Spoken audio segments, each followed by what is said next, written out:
కృపాంజలి కార్యక్రమానికి ప్రేమతో మేము ఆహ్వానిస్తున్నాం. ఈ కార్యక్రమానికి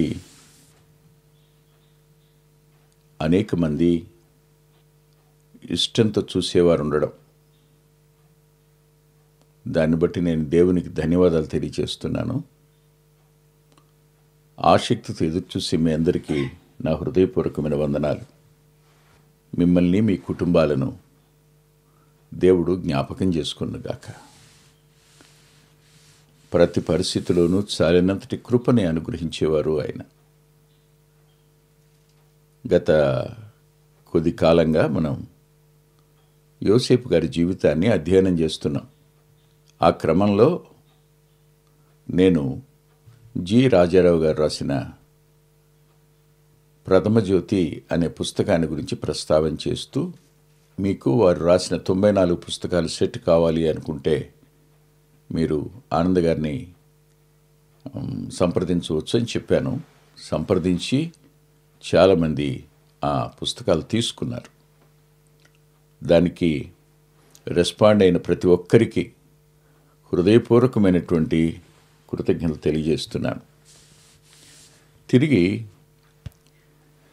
ఈరోజు ఆదికాండం 41వ అధ్యాయం 9వ వచనం దగ్గరికి వద్దాం. మనిషి చేసిన ఉపకారాన్ని, మేలును మర్చిపోయేవాడు. ఎప్పుడు జ్ఞాపకానికి రాదు. తన ప్రాణాలను అడ్డం పెట్టి నీ ప్రాణాన్ని కాపాడిన వాడిని సైతం కొంతకాలం తరువాత శత్రువుగా భావించేటువంటి ప్రమాదం ఉంది. నిన్ను, నీ కుటుంబాన్ని విపత్కరమైన పరిస్థితిలో ఆదుకున్న వ్యక్తిని మీద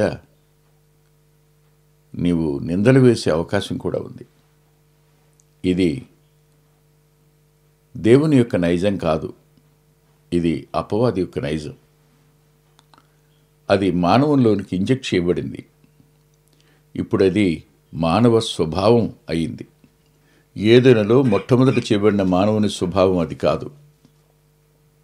కానీ పతనమైన మానవుని స్వభావంలో అది నిక్షిప్తమై ఉంది. కృతజ్ఞత లేకపోవడం అనేది చాలా చెడ్డ లక్షణం. చాలాసార్లు కృతజ్ఞత చూపించటం అనేది దేవుని నుండే కలుగుతుంది. దేవుడే అవకాశం ఇస్తాడు. ఆ అవకాశాన్ని మనం సద్వినియోగం చేసుకోవాలి. ఒక మాట ఆదికాండం 41వ అధ్యాయం 9వ వచనంలో పానదాయకుల అధిపతి అంటున్నాడు, నేను నా తప్పిదములను జ్ఞాపకం చేసుకొనుచు ఉన్నాను. నా తప్పిదమును కాదు, తప్పిదములను జ్ఞాపకం చేసుకొనుచున్నాను. బహువచనం ఎందుకు వాడాడు? 2 సంవత్సరాల కాలం అయింది అంటే మధ్య మధ్యలో యోసేపు జ్ఞాపకానికి వచ్చే ఉంటాడు. యోసేపు జ్ఞాపకానికి వచ్చినా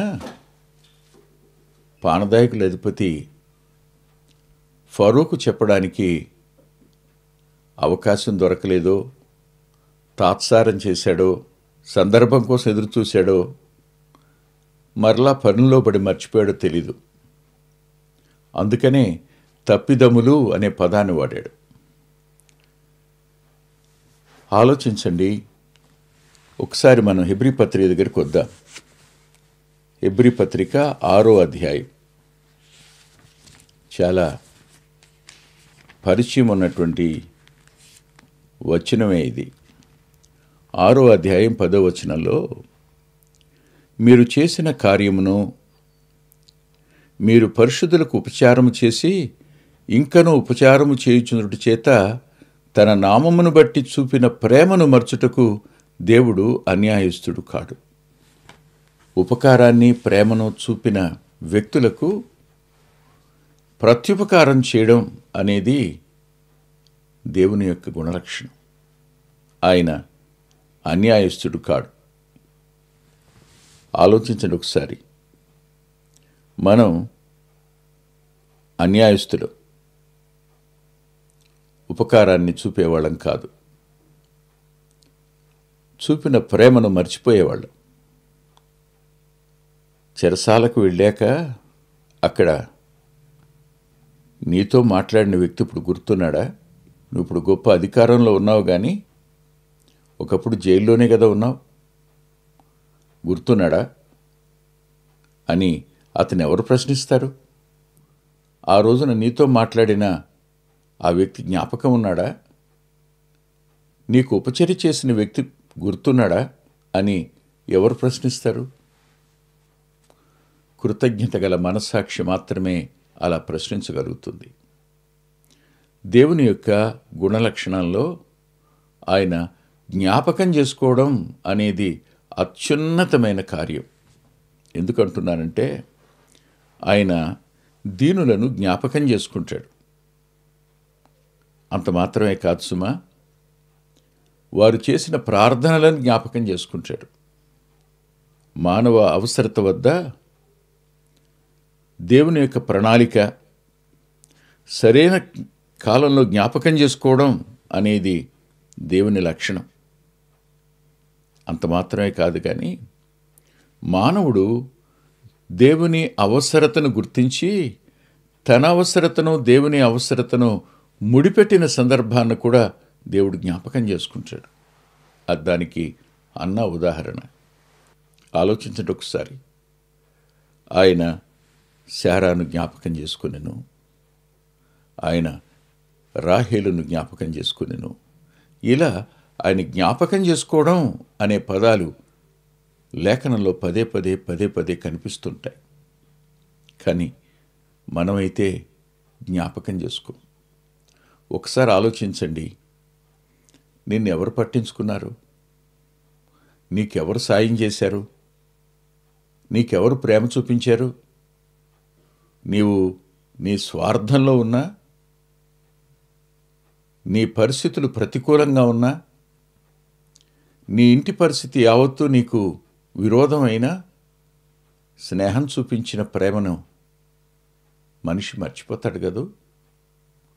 యోసేపుకి పానదాయకుల అధిపతికి ఏ స్నేహం ఉంది?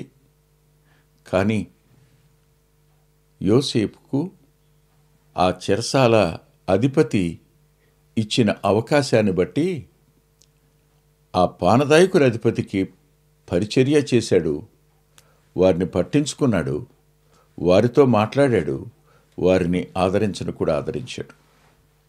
ఈ జ్ఞాపకం చేసుకోవడం, మర్చిపోవడం అనే ఈ రెండు విషయాల దగ్గర కొద్దిసేపు ఆగుదాం. ఆగితే చాలామంది ఇలా అంటారు, బాబు ఇప్పుడు మేము వాళ్ళకి ఎక్కడ గుర్తుంటాం నాయనా, ఎక్కడ గుర్తుంటాం? నిజమే, గుర్తుంటారు. వారు మమ్మల్ని ఎందుకు జ్ఞాపకం చేసుకుంటారయ్యా? మేము ఈ స్థితిలో ఉన్నామని వారికి ఎప్పుడూ గుర్తే రాదు అని బాధపడేవారు ఉంటారు. బాల్యంలో నిన్ను ఎత్తుకున్నవారు, బాల్యంలో నీకు అన్నం తినిపించినవారు, బాల్యంలో చేయి పట్టుకుని నడక నేర్పించినవారు, వారందరినీ మర్చిపోవడం అనేది జరిగిపోయింది. ఒక్కసారి వెనుతిరిగి చూడండి. అంతేకాదు, వారు ఇలా అని ఉంటారు, నన్ను ఒకసారి జ్ఞాపకం చేసుకో అని, నన్ను గుర్తు చేసుకో అని, నన్ను మర్చిపోవద్దు అని కదూ. యోసేపు పానదాయకుల అధిపతిని అడిగాడు, నీకు క్షేమం కలిగిన తరువాత నన్ను జ్ఞాపకం చేసుకో, నేను హెబ్రీయుణ్ణి, దొంగిలించబడ్డాను, ఇక్కడ ఉండడానికి సహితం నేనే నేరం చేయలేదు అని తన బాధను పంచుకున్నాడు. అప్పటికి పానదాయకుల అధిపతి ప్రాణభయంతో ఉన్నాడు, తప్పు చేశాడు కాబట్టి. ఏం జరుగుతుందో అర్థం కాదు 3 దినాల తరువాత. కానీ 3 దినాల తరువాత తన ఉద్యోగం తిరిగి తనకు రావడం, క్షేమకరమైన పరిస్థితుల్లో తానుండడం, రాజుకు గిన్నెందించే స్థలంలో రాజు సింహాసనం దగ్గర ఉండడం అతనికున్న గొప్ప అవకాశం, భాగ్యం కూడా. ఆ టైంలో యోసేపు జ్ఞాపకానికి రాల. ఇక్కడ నేను విశ్వాసులైన వారికి, దేవుని మీద ఆధారపడే వారికి ఒక మాట చెప్తాను. మనుషులు జ్ఞాపకం చేసుకుంటే ఎంత, వారు జ్ఞాపకం చేసుకోకపోతే ఎంత. నిజంగానే నిన్ను నన్ను జ్ఞాపకం చేసుకునే దేవుడు ఒక ఆయన ఉన్నాడు. ఆయన నిన్ను ఎన్నడూ విడువను ఎడబాయనని చెప్పినవాడు, యోసేపుకు తోడుగా ఉన్నవాడు, యోసేపు విషయంలో ఒక ప్రత్యేకమైన ప్రణాళిక కలిగినవాడు, నీ విషయంలో కూడా ఒక ప్రత్యేకమైన ప్రణాళిక కలిగి ఉన్నాడనే సత్యాన్ని మర్చిపోవద్దు. మనుషులు గుర్తొచ్చే ప్రతిసారి నిరాశ వస్తుంది. మనుషులు గుర్తొస్తే మన అంతరంగంలో బాధ కలుగుతుంది.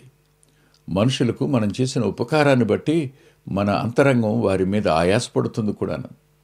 అయ్యయ్యో, అసలు అతని జ్ఞాపకమే లేను కదా నేను అని విలువలాడిపోతాం. కానీ గుర్తుపెట్టుకోండి, తగిన కాలం ఒకటి ఉంది. ఆ కాలంలో దేవుడు తానే జ్ఞాపకం చేస్తాడు. నేను మీకు 2 ఉదాహరణలు చూపిస్తాను. మొదటి ఉదాహరణ, దయచేసి నాతో పాటు రండి. దినవృత్తాంతాలు 2వ గ్రంథం 24వ అధ్యాయం. 24వ అధ్యాయంలో 22వ వచనం. ఈ ప్రకారము రాజైన యోవాషు జకరియా తండ్రి అయిన యెహోయాదా తనకు చేసిన ఉపకారమును మరిచినవాడై అతని కుమారుని చంపించెను. ఈ మాట మరిచిపోవటం ఒక ఎత్తు, తన మనుగడకు కారకుడైన వాని కొడుకుని చంపించటం మరో ఎత్తు. అధికారం, ధనం మనిషిని అహంకారినిగా మారుస్తుంది. తను ఇప్పుడున్న స్థితిలో తన వైపు వేలెత్తి చూపించడానికి కూడా ఓర్చుకోలేని తత్వం మానవంలోకి వచ్చేస్తుంది. తప్పు చేస్తున్న వ్యక్తి తప్పు చేశాడని చెప్పడం క్షేమం కదా దేవుని తీర్పులో నుంచి ప్రక్కకు రావడానికి. దానికి కూడా మానవుడు ఒప్పుకోడు. దాన్ని కప్పు పెట్టుకుంటాడు. అవసరమైతే ఆ విషయాన్ని బయట పెడతాడేమోనని అతన్ని చంపే అవకాశం కూడా ఉంది. యోవాషు యెహోయాదా వల్ల బ్రతికాడు. యెహోయాదా భార్య వల్ల బ్రతికాడు. యెహోయాదా యొక్క సాహసం వల్ల అతని నానమ్మ చావు, ఆ మీదట బాల్యంలోనే రాజు అవడం, అతనికి వాక్యాన్ని నేర్పినవాడు, అతని చేతిలో గ్రంథం పెట్టినవాడు, అతని చుట్టూ భద్రతనుంచినవాడు యెహోయాదా. యెహోయాదా బ్రతికున్నంతకాలం యోవాషు బాగానే ఉన్నాడు. కానీ ఆ మీదట జరిగిన కార్యం మాత్రం అతడు మర్చిపోయాడు అనే పదం దుఃఖానికి కారణమవుతుంది. వాస్తవం కదా. ఇతను చావాలి. బాల్యంలోనే ఇతన్ని వీళ్ళ మేనత్త తీసుకుని పోయి దేవుని మందిరావరణంలో దాచిపెట్టింది. అందుకని బ్రతికాడు ఇతను, లేకపోతే చనిపోయి ఉండేవాడు.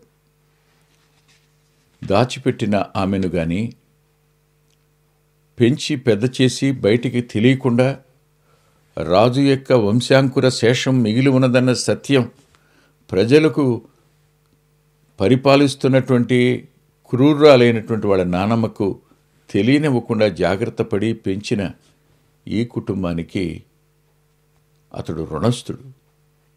కానీ ఒకానొక దినాన్న అతని కుమారుడు, యెహోయాదా కుమారుడైన జకరియా, నువ్వు చేస్తున్నది తప్పని చెప్పినప్పుడు, మీరెందుకు యెహోవా ఆజ్ఞను మీరుతున్నారు? మీరు వర్ధిల్లరు.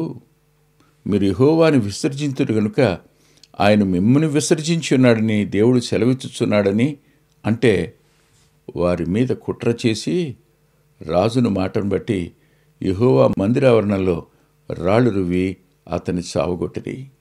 ఈ ప్రకారము రాజైన యోవాషు జకరియా తండ్రి అయిన యెహోయాదా తనకు చేసిన ఉపకారమును మరిచిన వాడై అతని కుమారుని చంపించాడు. ఎంతోమంది జ్ఞాపకానికి వస్తారు. చరిత్రను చూస్తున్నప్పుడు వాళ్ళ తండ్రి చేసిన మేళ్ళు, ఆ తండ్రి వల్ల పొందినటువంటి ఉపకారాలు మరిచిన వారై కుమారుని మీద పగ తీర్చుకున్నవాళ్ళు, కుమారుడు తమకు విరోధిగా ఉన్నాడని అతని మీద పగబట్టిన వారు ఎంతమందో ఉన్నారు చరిత్రలో. మనకు తెలిసిన చరిత్రలోనే, పురాతన కాలంలోనికి పోనక్కర్లేదు. ఆలోచించండి ఒకసారి. ఇది కృతజ్ఞత లేనివారు కదా. కృతజ్ఞత లేనితనం అనేది ఎంత ప్రమాదకరమో వారి అంతంలో కానీ వారికి అర్థం కాదు. మరో ఉదాహరణ చెప్తాను నేను. దయచేసి చూడండి ఒకసారి. సమూయేలు మొదటి గ్రంథం 20వ అధ్యాయం 14 నుంచి చదువుతున్నాను. నేను బ్రతికి ఉండినెడల నేను చావకుండా యెహోవా దయచూపినట్టుగా నీవు నాకు దయచూపకపోయిన ఎడలనేమి. అంటే నీవు నాకు శత్రువై నన్ను చంపే అవకాశం ఉందనే బాధ. నేను చనిపోయిన ఎడల యెహోవా దావీదు శత్రువులను ఒక్కడైనను భూమి మీద నిలవకుండా నిర్మూలనం చేసిన తరువాత నీవు నా సంతతి వారికి దయచూపకపోయిన ఎడల. యోనాతాను దావీదుకు చేసిన అభ్యర్థన, నా తరువాత నా సంతతి వారి మీద దయచూపు అని. దావీదుకు యోనాతానుకు మధ్యలో ఉన్న ఆ స్నేహం, ప్రాణ స్నేహం, వారి ప్రాణం పెనవేసుకుపోయిన పరిస్థితి. అలాంటి పరిస్థితుల్లో నిజంగానే సౌలు మరణించాడు, యోనాతాను మరణించాడు, యోనాతాను సహోదరులు చనిపోయినారు. అటు తరువాత సౌలు కుమారుడు ఒకడు రాజయ్యాడు. అతని కాలంలో దావీదుకుని అతనికిని సౌలు కుటుంబానికి యుద్ధం జరిగింది. సౌలు కుటుంబం అంతకంతకు దిగజారిపోయింది, దావీదు కుటుంబం అంతకంతకు వర్ధిల్లింది. దావీదు వర్ధిల్లాడు, రాజయ్యాడు. రాజైన కొంతకాలానికి దావీదు చేసిన పని ఏమిటి అని ఆలోచిస్తే సమూయేలు 2వ గ్రంథం 9వ అధ్యాయంలో ఒక మాట రాసింది. ఆ మాట ఉపకారాన్ని మరవని దావీదు కనిపిస్తాడు. 9వ అధ్యాయం 1వ వచనం. యోనాతానును బట్టి నేను ఉపకారము చూపుటకు సౌలు కుటుంబములో ఎవడైనా కలడా? ఆలోచించండి. ఉపకార బుద్ధి అన్నది ఎంత శ్రేష్టమైందో మీరే ఆలోచించాలి. నేటి దినాన్న ఉపకారం చూపలేం, జ్ఞాపకం చేసుకోలేం కదా. మీరు ఆలోచించండి. కోవిడ్ వచ్చింది, ఎంతమంది మనల్ని పట్టించుకున్నారు, ఎంతమంది పట్టించుకున్నారు. నాకు బాగా జ్ఞాపకం. ఇంట్లోనే ఉన్నాం, బయటికి ఎటు పోవడానికి లేని పరిస్థితి. కరెక్ట్గా ఉదయకాలం కొద్ది గంటలు బయటకు వెళ్ళేమైనా తెచ్చుకోవడానికి, అది కూడా భయంగానే. కానీ ఈలోగా ఉయ్యూరు దగ్గర నుండి, గ్రామం నుండి, ఉయ్యూరు మందిరానికి చెందిన ఒక అమ్మాయి, ఆ చెల్లి భర్త మరి కావలసిన వాటన్నిటినీ తన మోటార్ సైకిల్ మీద తీసుకుని వచ్చాడు. చూసి ఆశ్చర్యపోయినాను. అతను ఎప్పుడూ రాలేదు, అంతకుముందు ఎన్నడూ వచ్చినవాడు కాడు. వచ్చి ఇచ్చి వెళ్ళాడు. ఒక ఆయన అయితే ఇక్కడికి 3 కిలోమీటర్ల దూరం, చాలా పెద్ద ఆయన. ఆ రోజు తన ఇంట్లో కాసిన కూరగాయలు తెచ్చి ఇచ్చి వెళ్ళాడు. ఎలా మర్చిపోగలం? కానీ మనమైతే మర్చిపోయే స్వభావం కలిగిన వారు. కానీ తప్పిదాన్ని గుర్తించి, అయ్యో నేను నా తప్పిదములు జ్ఞాపకం చేసుకుని పశ్చాత్తాపడుతున్నాను అని అంటే దేవుడు క్షమించడానికి సిద్ధ మనసు కలిగినవాడు. తిరిగి జ్ఞాపకం చేసుకుని మనం చేయదగిన ఉపకారం చేయడం అనేది మనకు దేవుడిచ్చిన మరో అవకాశంగా భావించాలి. ఆయన సిలువలో వేలాడుతుండగా ఆ దొంగ జ్ఞాపకం చేసుకోమని అడిగాడు. ఆయన వెంటనే ప్రతిస్పందించాడు. అది దైవికమైన లక్షణం. క్షమించాడు, పరదేశనిచ్చాడు. అంతకుముందు తను చేసిన అపకారపు మాటలను కూడా ఆయన క్షమించి తనకు పరదేశంలో తనతో పాటు అవకాశం ఇచ్చాడు. ప్రభుతో పరదేశంలో మొట్టమొదట అడుగుపెట్టిన వ్యక్తిగా అతనున్నాడు. మరి మనం ఎలా ఉన్నాం? పరిశీలన చేసుకుందాం, తల్ల ఉంచుదాం. ప్రేమగల మా ప్రియ తండ్రి, పరిశుద్ధుడు అయిన గొప్ప దేవ, కృపగలిగిన మీ హస్తాలకు, జాలిగలిగిన మీ హస్తాలకే మరోసారి వింటున్న మా ప్రియులను అప్పగించుకుంటూ మహిమను మీకు ఆరోపిస్తూ, మేము మాకు మేలు చేసిన వారికి, మమ్మను ప్రేమతో చూసిన వారికి, మాకు ఉపకారం చేసిన వారికి మిమ్మను బట్టి మేము రుణస్థులమనే సత్యాన్ని గుర్తించి వారికి విరోధంగా యోవాషు వంటి మనసు లేని వారినిగా ఉండడానికి సాయం చేయమని, మేము అట్టి మనసు లేని వారమై మా వంతు మేము దావీదు వలె ఉపకారం చేసేవారినిగా ఉంచుమి అని యేసుక్రీస్తు ప్రభు వారి పేరిట ప్రార్థిస్తున్నాం తండ్రి. ఆమేన్. ప్రభు చిత్తమైతే వచ్చే వారం కలుసుకుందాం. అద్భుతమైన పుస్తకాలు అందుబాటులో ఉన్నాయి. అందులో అంత్యోక్ మినిస్ట్రీస్ నుంచి ప్రచురితమైన మీ ఆత్మీయ క్షేమానికి మేలు కలుగు చేసే పుస్తకాలు, మీ ఆత్మలను దేవుని కొరకై ఉజ్జీవింప చేసే పుస్తకాలు, ప్రభువులాగా జీవించడానికి ప్రేరేపించే పుస్తకాలను దైవాత్మ సహాయంతో రాయటం జరిగింది. పిల్లల కొరకై చిత్రీకరించబడిన 5 DVDలు అందుబాటులో ఉన్నాయి. ప్రతి DVD పిల్లలను దేవుని కొరకు ఎంతగానో విశ్వాసాన్ని పెంపొందింపజేసేవిగాను, ఆసక్తిని కలిగించేవిగాను, ఆత్మలో ప్రభువుని హత్తుకునేట్టు చేసేవిగాను ఉన్నాయి. ఈ మధ్యన వెలువడినటువంటి ఆ DVD సాధనం, అది మీ పిల్లలకు ఎంతైనా మేలు చేస్తుంది. ఆ పాటలను మీరు చూస్తున్నారు. వాటన్నిటినీ మీరు పొంది ఆత్మీయంగా మేలు పొందాలని ఒక దైవ సేవకునిగా మీకు మనవి చేస్తున్నాను. 6వ పిల్లల DVD సమయం అందుబాటులో ఉంది. 5 చూసిన వారు 6వది కూడా మీ పిల్లలకు చూపించి మీరు చూచి అంతరంగంలో దేవుణ్ణి స్తుతిస్తారని నమ్ముతున్నాను. తప్పకుండా ఈ DVDలు తీసుకోండి. 2018వ సంవత్సరం తెలుగు VBS DVD దాహం, పిల్లల ఆత్మీయ క్షేమం కోసం 10 పాటలతో దృశ్యరూపకంగా దీన్ని తయారు చేయడం జరిగింది. తప్పనిసరిగా ఈ DVD తీసుకోండి. పిల్లలకు వీటిని పరిచయం చేయండి. ఈ పాటలు మీ పిల్లలకు నేర్పండి. మీ సండే స్కూల్లో ఈ పాటలు నేర్పడం మర్చిపోకండి. నూతనంగా వచ్చిన పిల్లల DVD ఐక్యత అనే టైటిల్ పెడదామనుకున్నాం, కానీ కలిసి ఉందాం అనేటువంటి టైటిల్ని పెట్టడం జరిగింది. కలిసి ఉందాం, అది పిల్లలకు ఎంతో ప్రయోజనకరమైన DVD. దానిని మీరు పొంది మీ పిల్లల ఆత్మీయ క్షేమాన్ని ఖచ్చితంగా చూస్తారని నేను నమ్ముతున్నాను. ఆ DVDని మీరు సంప్రదించి పొందవచ్చు.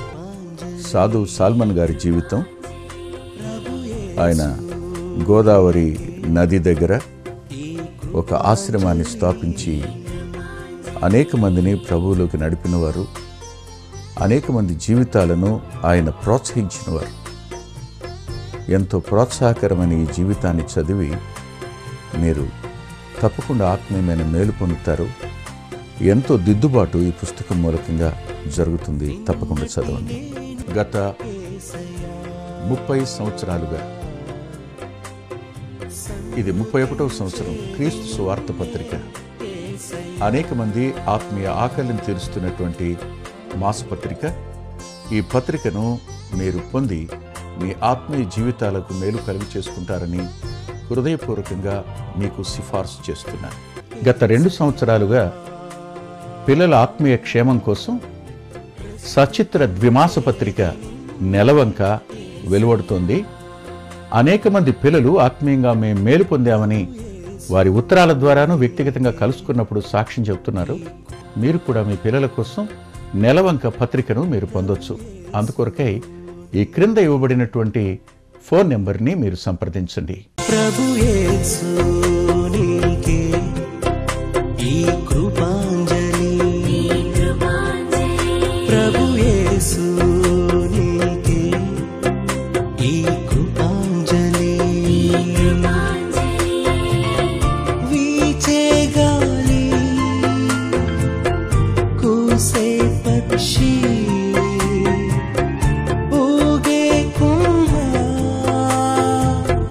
వెలిగే తారా, సన్నుతించేది నిన్నే. మా చిరునామా కృపాంజలి, బ్రదర్ పిల్లా వెంకటరత్నం, రామచంద్రపురం రోడ్, గుడివాడ, కృష్ణా జిల్లా, Andhra Pradesh. Our address Krupanjali, brother Pilla Venkataratnam, Ramachandrapuram road, Gudivada, Krishna district, Andhra Pradesh.